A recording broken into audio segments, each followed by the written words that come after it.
Quando eu era garoto, eu morava em um sítio com meu pai e com a minha mãe. Certo dia, como era de costume, nós fomos visitar meus avós, que moravam em uma fazenda distante da nossa casa aproximadamente 10 quilômetros. Nós ficamos parte da noite toda lá praticamente.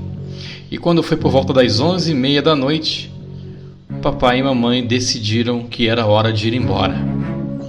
Eu me lembro até hoje de tudo o que aconteceu. Era uma sexta-feira 13, e uma noite de lua cheia. Esse conto de hoje é um relato que o senhor Floriano Martins relatou para a jornalista Vanessa Ferrari, do portal JCNet. Seu Floriano, na época do relato, tinha 78 anos e disse que viu um animal estranho quando tinha 6. Mas antes de irmos para o conto de hoje, não se esqueça de se inscrever aqui em nosso canal, deixar o seu feedback por meio do comentário, o seu joinha, que nos ajuda muito, e claro, compartilhar esse conteúdo com seus amigos. Dito isto, quero aqui mandar um abraço para o Hendrix, do canal Através do Desconhecido, que tem ajudado muito o nosso canal.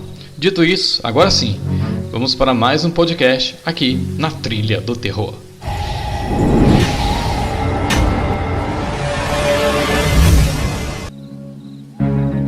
Nós ficamos até tarde naquele dia na casa dos meus avós. Então, quando foi por volta de 11h30 da noite, o pai e a mãe decidiram que era hora de voltar para casa. Na época, não tinha nenhum meio de transporte. A gente ia para casa da avó e do vô na Viação Canela, ou seja, nós íamos a pé. Não tinha bicicleta, não tinha cavalo, não tinha carroça, nenhum meio de transporte.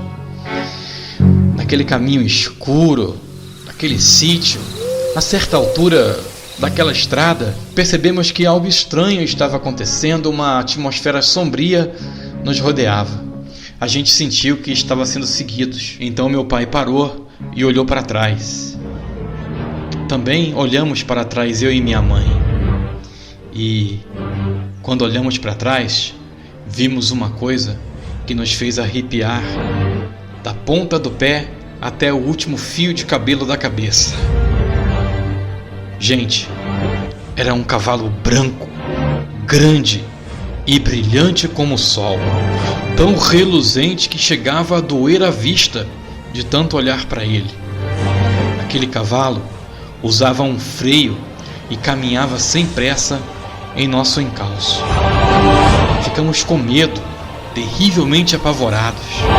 Apertamos o passo e continuamos nosso trajeto.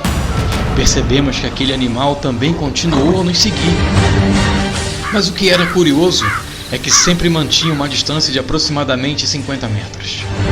Senti que o animal não queria se aproximar, não fazia questão de nos alcançar. Aquilo era uma mula sem cabeça. Meu pai e minha mãe seguraram em minhas mãos e aceleraram mais e mais os passos. Nós ficamos com medo de sofrer um ataque. Eu olhava para trás e via labaredas de fogo saindo de onde deveria ter o pescoço e a cabeça do animal. E aquele brilho fazia com que a estrada ficava toda clara. Então, finalmente conseguimos chegar em casa. Mais que depressa, a minha mãe e meu pai entraram e fecharam um portão.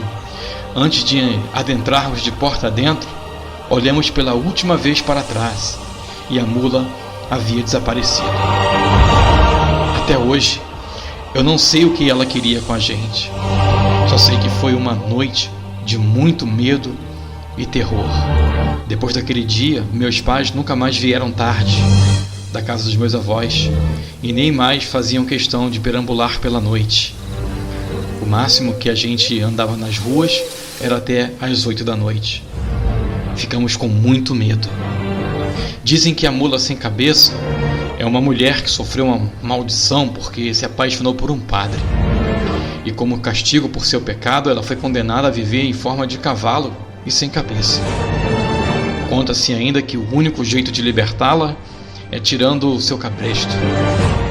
O problema é como tirar aquele cabresto. Você se arriscaria? E então? Mula sem cabeça. Você já conheceu um relato assim? Esse foi o relato do Sr. Floriano Martins, que na época tinha 78 anos e disse ter visto uma mula sem cabeça quando tinha 6 anos. O relato foi feito para a jornalista Vanessa Ferrari, do portal JCNet. Meus amigos, não se esqueça de se inscrever aqui no nosso canal e compartilhar o nosso conteúdo, deixar seu feedback por comentário. Dê também a sua sugestão de contos e podcast aqui na Trilha do Terror. Até o próximo conto.